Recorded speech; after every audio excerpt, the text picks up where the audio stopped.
बेंगलुरु में बीती रात तूफानी हवाओं के साथ हुई तेज बारिश के सबब बड़े पैमाने पर माली नुकसान हुआ है।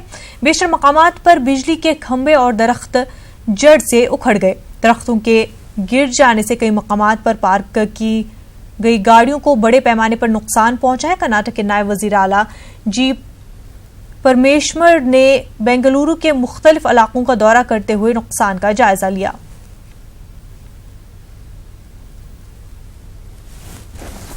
About 80 to 120 millimeters.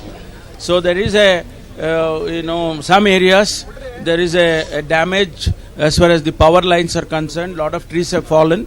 Nearly more than 100 trees have fallen and more than 500 to 600 branches have fallen. So BBMP, particularly BBMP and BESCOM, they have taken immediate steps. So there is no loss of life.